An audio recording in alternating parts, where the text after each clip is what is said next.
करीम सल्लल्लाहु अलैहि वसल्लम बाजार विच जा रहे ना ते मेरे नबी ने एक सोहना जिहा नौजवान वेखिया ते रात दी तन्हाई विच हुजूर ने दुआ मंगी, या अल्लाह एडा सोहना बनाया ही किधरे दोज़ख दा बालन ना बन जाए। मैं तेरा नबी दुआ करना हजरत दाहिया नू ईमान दी दौलत दे दे।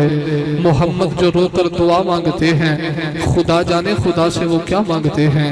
रात दी तन्हाई विच तेरे ते मेरे नबी ने दुआ मंगी ना, सुबह फजर दा वेला हुजूर नमाज पढ़ के मुसल्ला इमामत ते बैठे ना ते दाहिया कलबी ऐन करके पप्पा दे पार नबी पाक दी बारगाह विच आ रहा। मेरे आका ने फरमाया दाहिया नहीं सोना, फरमाया पूरा पैर थले क्यों नहीं लाउंदा। अर्ज की कमली वाले अल्लाह दी छोटी छोटी मखलूक कोलों पे डरना किधरे मेरे पैरों थले आके मर ना जाए। मेरे आका फरमाया खुदा दी निकी निकी मखलूक दा ख्याल ते आ गई। जमाने जहलीयत दे अंदर जिहड़ी धी जिंदा दफन कीती जा उस धी दा कदे ख्याल नहीं आया। अर्ज की कमली वाले जदों बच्ची का ख्याल होता है मेरा दिल खून दे आंसू रोंदा है। मेरे आका ने फरमाया ओ वाक़या ते माजरा सुना तो बच्ची नूं किवें जिंदा दफन कीता। सोने जमाने जहलीयत लोग तियां नाल प्यार नहीं करते, जिदे घर भी बेटी पैदा होती है सफे मत विच दांदे लोग अपनी तियां नूं जिंदा दबदे ने। ते मैं कबीले वालियां दा सरदार हां ते अपने कबीले दियां 70 तियां अपने हत्थां नाल जिंदा दफन कीतियां ते मुख्तलिफ मुल्कां च काम करना ते मैं तिजारत दा काफला लेके चलिया ते मेरी बीवी उम्मीद नाल ते जांदी बार मैं बीवी नूं वसीयत कीती जे मेरे मगरों धी जम्मी ते जिंदा ही दब दें, जे पुत्र जम्मिया ते पाल नहीं। कहना सोने 5 साल मुख्तलिफ मुल्कां दे काम कीते। 5 साल के बाद मैं आके दरवाजा खड़काया ना, एक छोटी जी बच्ची ने दरवाजा खोलिया। मैं बच्ची वाल वेख के कहना तू कौन है। बच्ची मेरे वाल वेख के कहती तू कौन है। कहना सोने मैं बच्ची नूं आख्या मैं घर दा मालक हां। इन्नी गल कीती ते बच्ची ने लत्तां नूं जफा मारिया ते जफा मार के कहती ते तू घर दा मालक है, मैं घर दे मालक दी धी हां। कहना सोने मेरी अखां चों खून उतर आया कि अरब दे लोकां ते ताने मारने ने साडियां बेटियां नूं जिंदा दबी आई, अपनी बेटी पाल के जवान कीती आ। कहना मैं बीवी नूं गुस्से हो के आख्या तू बच्ची नूं जिंदा क्यों नहीं दफन कीता। ते बीवी रो के कहंदी धीआं मावां दियां आंदरां होंदियां ने, मैं किवें बेटी नूं जिंदा दफन कर दी। दाहिया कलबी कहंदा सोने मैं बीवी नूं गुस्से हो के आख्या इनू हुणे तैयार कर, इनू गुसल करा ते नवे कपड़े पवा, मैं अज ही जिंदा नप के आवां ताकि सुबह गली च निकला मैनूं धी दा प्यो कोई ना आखे सहाबा दा जम्मे गफीर है। दाहिया कलबी वाकया ते माजरा पे सुनांदे है। तो दाहिया कलबी रो के कहंदा सोनिया मेरी बीवी बच्ची नूं गुसल करा रही, गुसल करा दिए नाले सीने लगे रोन लग पैंदी।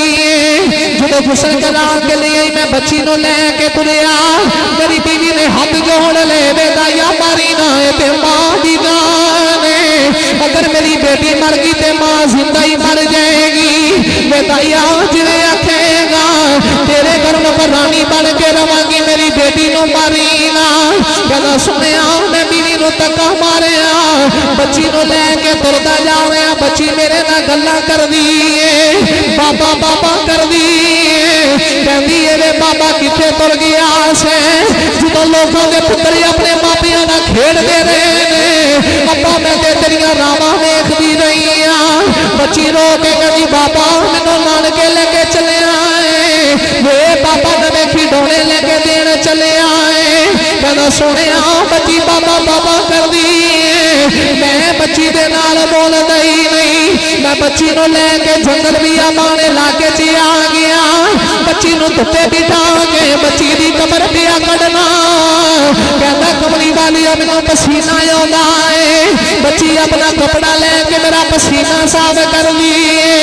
कहंदी अम्मा चल घर चलने बाकी काम कल करांगे, अप्पा जी सफर तो थकी आए बाकी काम कल करांगे। कहना सुने मैं बच्ची नूं कहना परा मैं जा काम कर लैण दे। बच्ची धुप्पे बैठी रही, मैं बच्ची दी कमर कढदा रहा।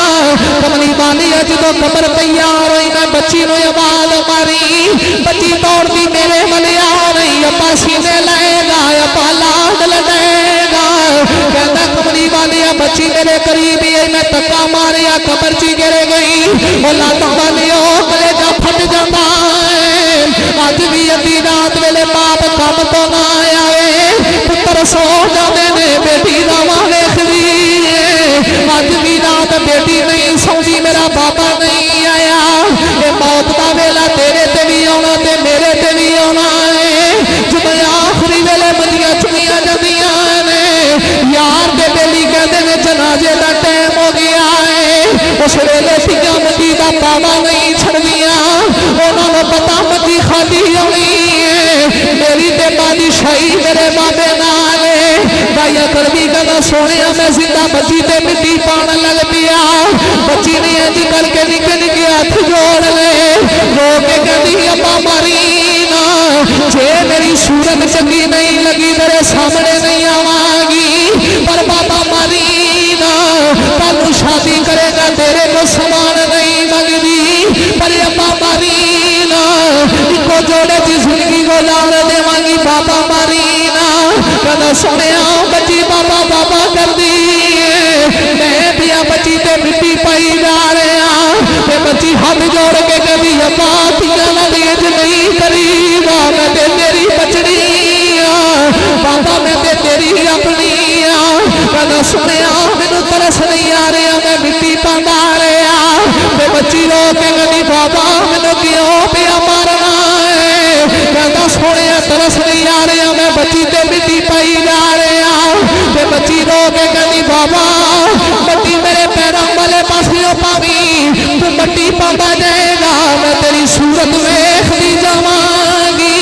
कहना सुने फिर भी तरस नहीं आया, मैं मिट्टी पाता रहा, बच्ची रो के कहती बाबा जब मैनू मारन नहीं लेके आया से बाबा मैनू करे दसदा, मैं आखिरी वेले अपनी मां नूं मिल के आ जाती, मैं दस की आउंदी अम्मा मेरिया मावां नावे की तेरी बेटी ने आना नहीं, मेरी मां दरवाजे च मेरिया रावा वेखदी आउणी है। कहना सोने तरस नहीं आया, मैं मिट्टी पांदा रहा, जो बच्ची ने वेखिया मेरे बाप नूं तरस नहीं आना, हाथ जोड़ के कहती बाबा मार के जाई तसल्ली करके जाई, पर जाती वाली दस के जा मैं नवानी दा कसूर की। कहना सोने कोई गल ना सुनी, मैं मिट्टी पा ली, जो सारी बच्ची दबनी होगी बच्ची का सर रह गया, बच्ची ने आसमान वाल वेखिया, रो के कदी रब्बा जे तियां ने जी मरना है सानू पैदा ही क्यों करना है। बच्ची रो के कदी रब्बा मैं सुनिया है तेरा एक आखिर ज़मान नबी आने वाला है, तेरा एक रसूल आने वाला है, जिन्हें आके तियां नूं इज्जतां देनियां ने। बच्ची रो के कदी होने वाले जरा जल्दी आ जा, तियां मर चलियां ने, सोने जरा जल्दी आ जा, तियां तुर चलियां ने, सोने कदों आवेगा, दुखी तियां तेरियां रावां पईयां वेखदियां ने।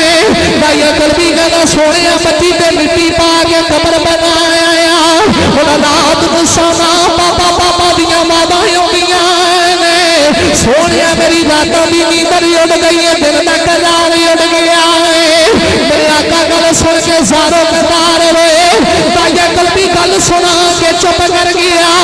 मेरे आका फरमान लगे एक बारी फिर सुधी दी गल सुना दे, जेड़ी मोहम्मद दियां रावां वेखदी तुर गई।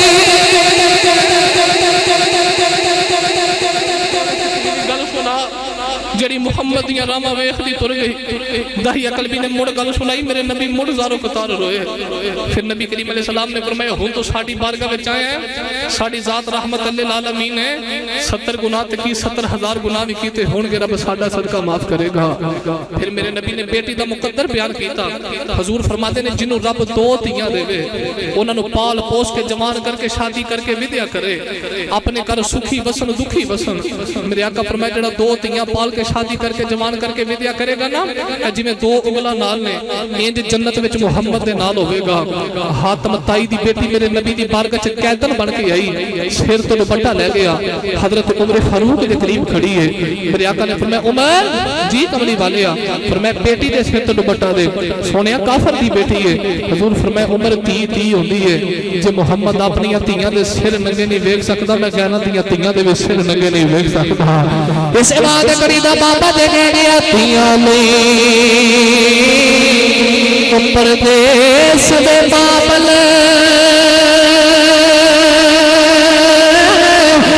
पुत्रा नहीं जगीरा